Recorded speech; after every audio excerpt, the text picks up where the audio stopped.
주를 섬기는 일에 자신을 다 드리며 진리의 말씀과 성령으로 그 길을 걸었네. 우리 같이 해볼까요? 다시 한번. 환난 가난과 고난 수고로움 속에도 성도는 그 믿음을 지켜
능력대로 우리들의 간구함을 넘치도록 능히 하실 주님께 모든 영광과 존귀 찬양과 경배를 돌릴지어다.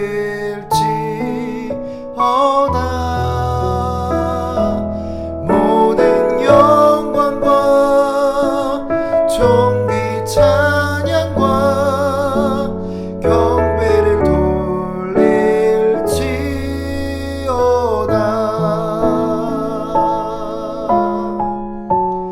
우리 가운데 역사하신 능력대로 우리들의 간구함을 넘치도록 능히 하실 주님께 모든 영광과 존귀 찬양과 경배를 돌릴지어다.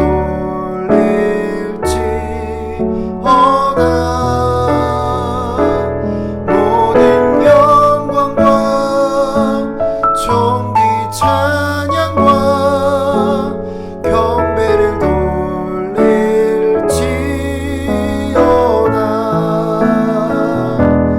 모든 영광과 존귀 찬양과 경배를 돌릴지어다.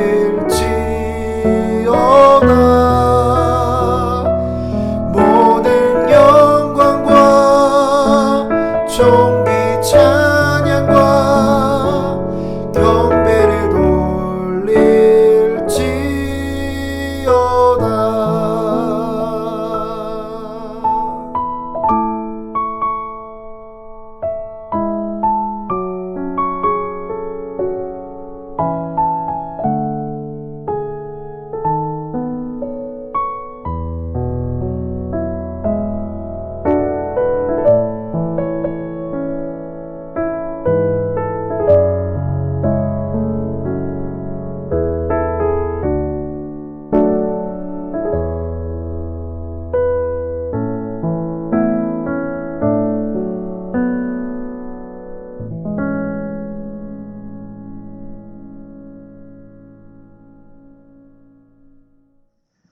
할렐루야. 오늘 우리에게 주시는 하나님의 말씀은 구약성경 미가서 5장 2절부터 9절까지의 말씀입니다. 구약성경 미가서 5장 2절부터 9절까지의 말씀입니다. 제가 봉독하도록 하겠습니다. 베들레헴 에브라다야, 너는 유다 족속 중에 작을지라도 이스라엘을 다스릴 자가 내게서 내게로 나올 것이라. 그의 근본은 상고의 태초에니라. 그러므로 임산한 여인이 해산하기까지 그들을 붙여두시겠고 그 후에는 그 형제 남은 자가 이스라엘 자손에게로 돌아오리니 그가 여호와의 능력과 그 하나님 여호와의 이름의 위엄을 의지하고 서서 그 때에게 먹여서 그들로 완연히 거하게 할 것이라. 이제 그가 창대하여 땅끝까지 미치리라. 이 사람은 우리의 평강이 될 것이라. 아수르 사람이 우리 땅에 들어와서 우리 궁들을 밟을 때에는 우리가 7 목자와 8 군왕을 일으켜 그를 치리니 그들이 칼로 아수르 땅을 황무케 하며 니므롯 땅의 어기를 황무케 하리라. 아수르 사람이 우리 땅에 들어와서 우리 지경을 밟을 때에는 그가 우리를 그에게서 건져내리라. 야곱의 남은 자는 많은 백성 중에 있으리니 그들은 여호와께로서 내리는 이슬 같고 풀 위에 내리는 단비 같아서 사람을 기다리지 아니하며 인생을 기다리지 아니할 것이며 야곱의 남은 자는 열국 중과 여러 백성 중에 있으리니 그들은 수풀의 짐승 중에 사자 같고 양떼 중에 젊은 사자 같아서 만일 지나간즉 밟고 찢으리니 능히 구원할 자가 없을 것이라. 내 손이 내 대적 위에 들려서 내 모든 원수를 진멸하기를 바라노라. 아멘. 하나님 감사합니다. 오늘도 우리에게 좋은 하루를 허락하시고 또 한 주간 잘 보내게 하시다가 이렇게 예배로 나아가게 하시니 감사합니다. 하나님, 우리의 예배가 하나님이 기뻐하시는 예배가 되기를 원합니다. 우리의 예배가 하나님을 만나고 주의 귀한 말씀을 듣는 시간이 되기를 원합니다. 이 시간 우리와 함께하여 주시고 우리의 예배를 받아주시옵소서. 예수님의 이름으로 기도합니다. 아멘. 할렐루야. 말씀 잘 듣고 오셨죠? 네, 오늘은 미가서 5장 2절부터 9절까지의 본문으로 하나님의 말씀을 전하고자 합니다. 특별히 이렇게 야외에서 말씀을 전하게 되었습니다. 어떻게 하면 성도님들과 말씀을 더 특별하게 나눌까 고민하다가 이렇게 야외 촬영을 계획하게 되었습니다. 장소에 대한 설명은 설교 중에 하도록 하겠습니다. 오늘 본문 2절을 보면 베들레헴 에브라다야 너는 유다 족속 중에 작을지라도 라고 말씀을 시작하고 있습니다. 베들레헴은 여러분들도 잘 아시는 것처럼 이스라엘의 아주 작은 시골 마을입니다. 빵집이라는 뜻을 가지고 있습니다. 에브라다는 지역의 이름이고 풍성하다라는 뜻을 가지고 있습니다. 빵집, 풍성한, 그러니까 풍성한 빵집이라고 할 수도 있겠네요. 베들레헴 에브라다, 작은 곳이죠. 작은 마을입니다. 유다 족속 중에 작을지라도 라고 말씀을 시작하고 있습니다. 그런데 그 작은 마을에서 이스라엘을 다스릴 자가 나올 것이다 라고 하나님은 말씀하고 계시죠. 2절부터 6절까지의 말씀은 새로운 왕, 그러니까 이스라엘을 다스릴 새로운 왕을 통해서 이스라엘을 회복시키실 것이다 라는 하나님의 말씀이 선포되고 있습니다. 하나님의 심판은 끝이 아닙니다. 하나님의 심판이 끝이 아니고 하나님께서 이스라엘을 회복시키실 것을 말씀하고 계신 것입니다. 하나님은 새로운 왕을 보내시고 그 왕을 통해서 이스라엘을 회복시키실 것을 말씀하고 계신 것이죠. 그 왕은 유다 지파 가운데 가장 크고 가장 왕성하게 활동하는 족속에서 태어나는 것이 아니라 가장 작고 미약한 베들레헴에서 나올 것이다 라고 말씀하고 계십니다. 여러분, 그리고 그것은 아주 오래전에 계획된 일임을 상고의 태초엔이라 라고 말씀하시면서 우리에게 알려주고 계십니다. 우리가 이미 잘 알고 있는 대로 이것은 우리를 구원하신 예수 그리스도에 대한 말씀입니다. 가장 높은 곳에서 가장 낮은 곳으로 오셨던 주님, 가장 높은 곳에서 하늘 보좌를 버리시고 낮고 낮은 이 땅에 우리를 구원하시기 위해서 오신 예수 그리스도 말입니다. 그는 우연히 오시는 왕이 아니었습니다. 그는 하나님께서 오래전부터 계획하신 왕이었습니다. 우리가 잘 알고 있는 요한복음 1장 말씀을 보면 태초에 말씀이 계시니라 그 말씀이 하나님과 함께 계셨고 그 말씀은 곧 하나님이시다. 아멘. 여러분, 예수님께서는 이미 오래전부터 이 땅에 오시기로 계획되었고 결국 이 땅에 오셔서 십자가를 지고 죽으시고 부활하시며 우리의 죄의 문제를 해결하셨습니다. 이 땅을 다스릴 예수 그리스도께서 오실 것을 오늘 미가서 본문은 이야기하고 있는 것입니다. 오토바이가 지나가네요, 여러분. 얼마나 리얼한 상황입니까? 여러분, 이것은 단순히 하나님이 그냥 갑자기 예수님을 보내줘야겠다, 메시아를 보내줘야겠다 이것이 아니고 하나님께서 계획하시고 하나님께서 함께 하시고 하나님이 지금도 살아계신 창조와 역사의 하나님이시라는 것을 말씀해주고 있는 것입니다. 하나님의 심판과 구원이 하나님이 갑자기 생각해내는 우발적인 상황이 아니라 모두 하나님의 계획 안에 하나님의 뜻 안에 이루어지고 있음을 분명히 보여주는 것입니다. 왕이 오셔서 어떻게 됩니까? 그 왕을 우리에게 보내주시니 어떻게 됩니까? 3절 말씀을 보면 그 형제 남은 자가 이스라엘로 돌아올 것이다 라고 말씀하고 계십니다. 아까 우리가 읽었던 본문에 보면 7절하고 8절에서도 야곱의 남은 자가 나오는데 그 남은 자와 지금 남은 자는 약간 다른 남은 자입니다. 7절부터 8절에 나오는 남은 자는 끝까지 하나님을 믿으면서 믿음을 지킨 신실한 자들을 말하고 3절의 남은 자는 부정적인 의미에서 죄 때문에 하나님의 심판을 경험한 남은 자를 말합니다. 돌아온다고 말하는 것은 하나님의 심판을 경험했지만 원래 상태로 회복될 것이다 라는 것을 말하고 있는 것이죠.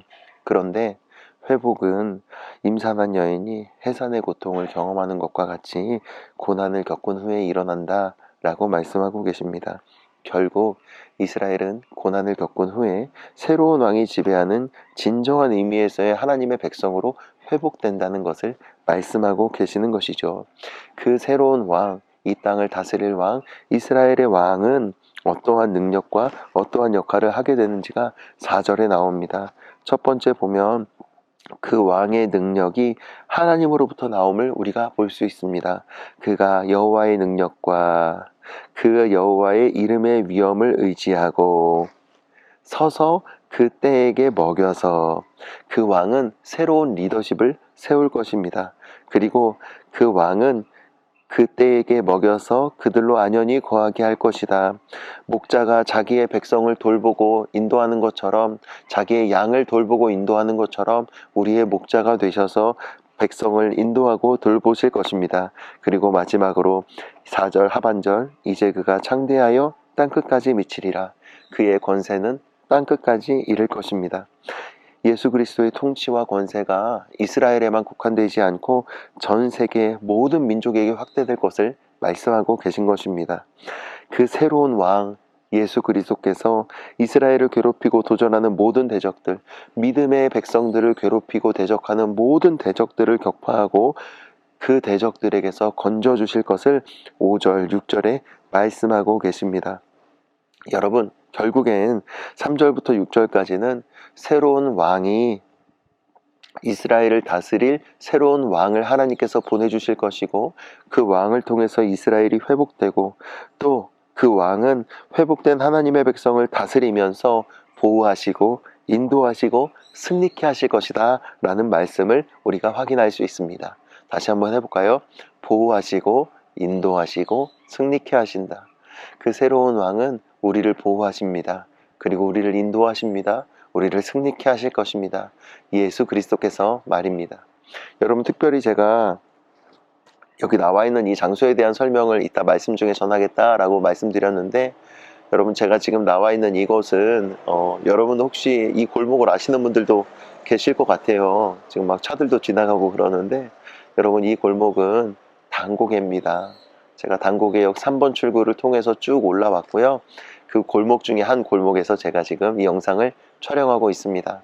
저희가 이 성탄의 계절을 맞이하면서 연탄 봉사를 계획하고 이제 모집을 하고 있지 않습니까? 그래서 12월, 1월, 2월 이렇게 3번의 연탄 봉사를 계획하고 있는데, 그 중에 12월 첫 주, 12월 26일 날 하는 연탄 봉사가 바로 이 단고개 지역입니다.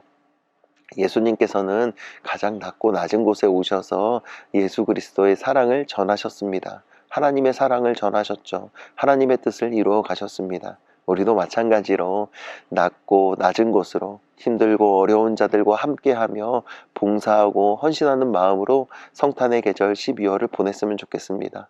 이 추운 날씨 가운데 나만 추운 것이 아니라 더 추워하는 사람들이 있다는 것을 기억했으면 좋겠습니다. 그것이 바로 새로운 왕, 예수님이 다스리시는 삶을 살아가는 하나님 나라의 백성의 삶이 아니겠습니까?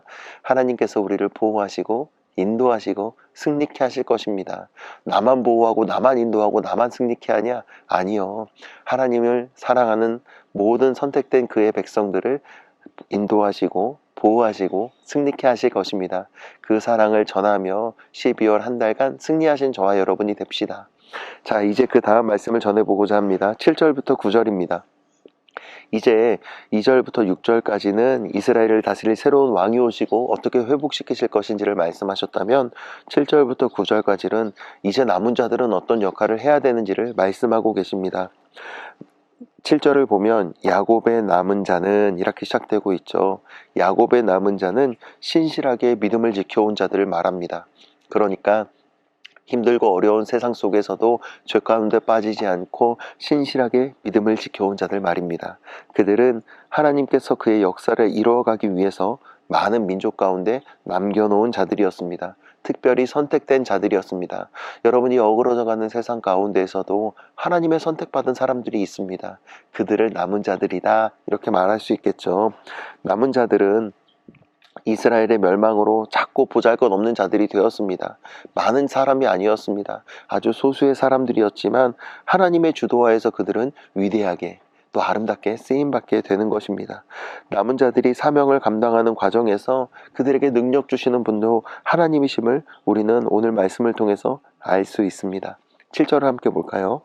야곱의 남은 자는 많은 백성 중에 있으리니 그들은 여호와께로서 내리는 이슬 같고 풀 위에 내리는 단비 같아서 사람을 기다리지 아니하며 인생을 기다리지 아니할 것이며. 여러분, 이슬 같다, 단비 같다 라는 말은 무엇입니까? 생명을 주는 것, 그 생명을 살리는 것을 말하는 것입니다. 저도 이스라엘 가봤죠. 아까 전반부에 나왔던 베들레헴도 가봤습니다. 또 그리고 이스라엘에서 내리는 이슬도 보았습니다. 비도 맞아봤습니다. 여러분, 그 메마른 땅, 건조한 땅에 비가 내리고 이슬이 내리니까 어떻게 됩니까? 새싹이 돋아나고 풀들이 숨을 쉬고 생명을 얻게 되는 것입니다.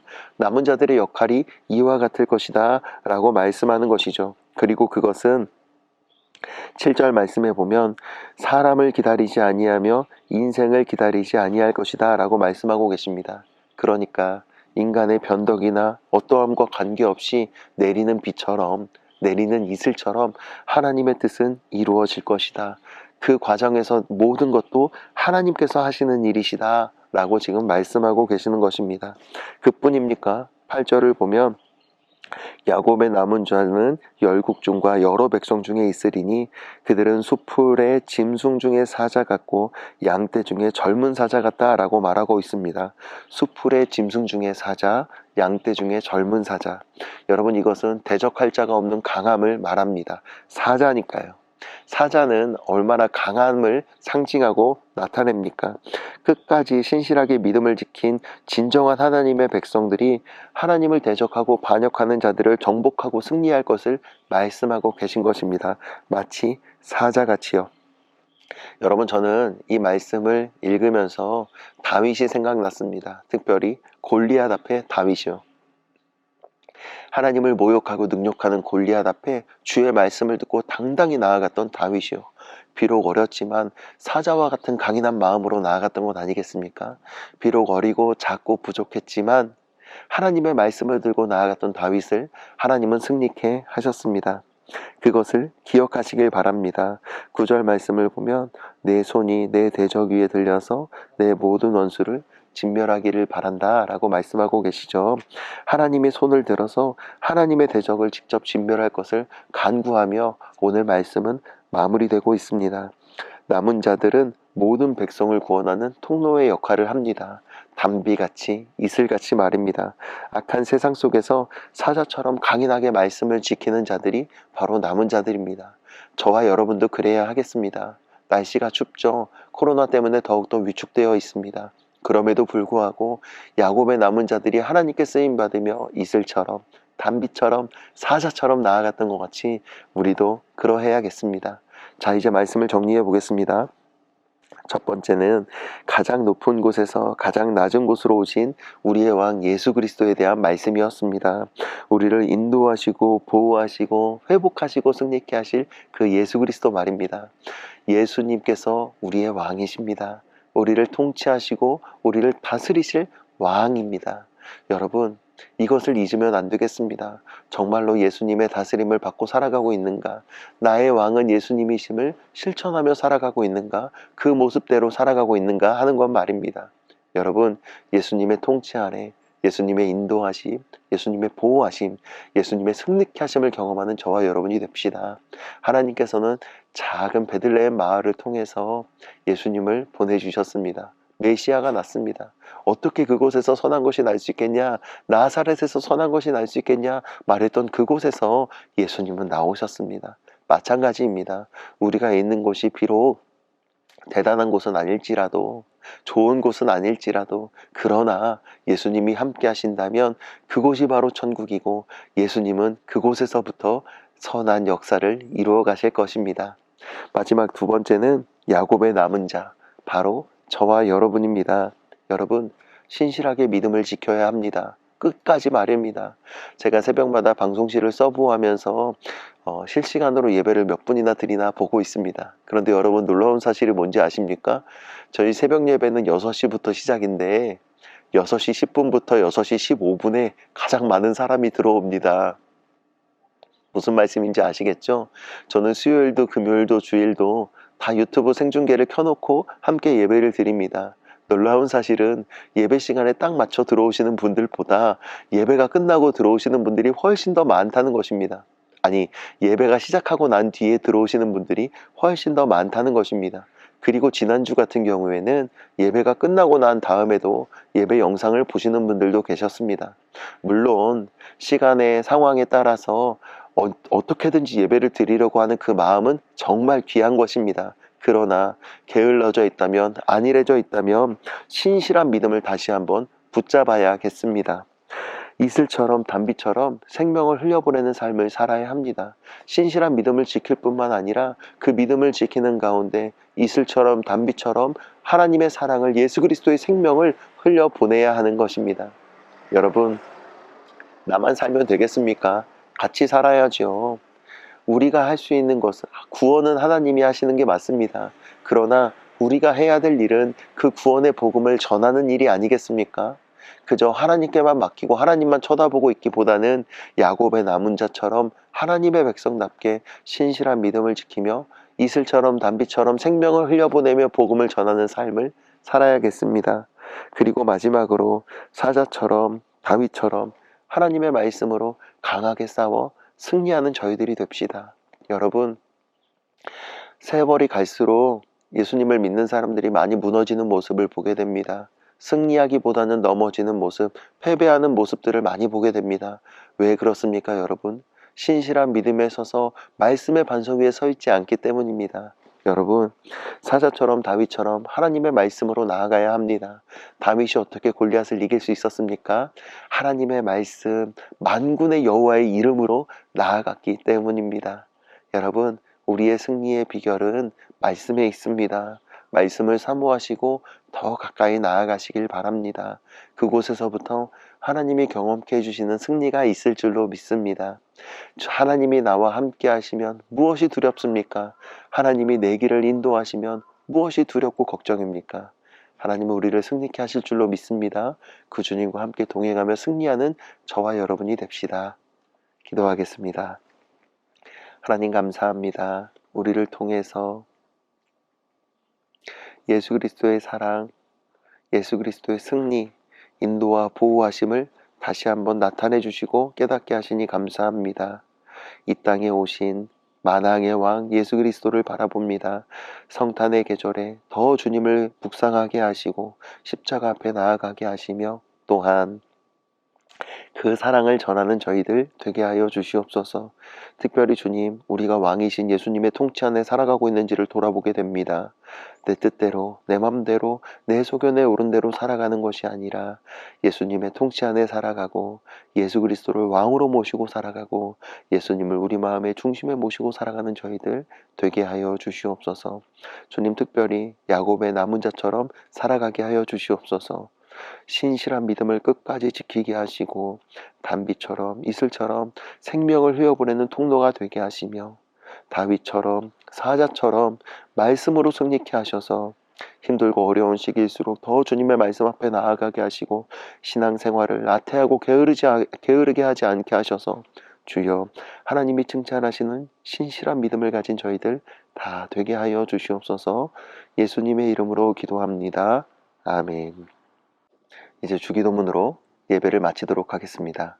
하늘에 계신 우리 아버지여, 이름이 거룩히 여김을 받으시오며 나라의 임하옵시며 뜻이 하늘에서 이룬 것 같이 땅에서도 이루어지이다. 오늘날 우리에게 일용할 양식을 주옵시고 우리가 우리에게 죄 지은 자를 사하여 준 것 같이 우리 죄를 사하여 주옵시고 우리를 시험에 들게 하지 마옵시고 다만 악에서 구하옵소서. 대개 나라와 권세와 영광이 아버지께 영원히 있사옵나이다. 아멘. 아멘. 예배를 마쳤습니다. 우리 옆에 계신 분들과 또 혹은 또 마음속으로 다짐하실 때 이렇게 다짐하면 좋겠습니다. 말씀으로 승리합시다. 신실하게 믿음을 지킵시다. 예수 그리스도의 사랑을 전합시다. 아멘.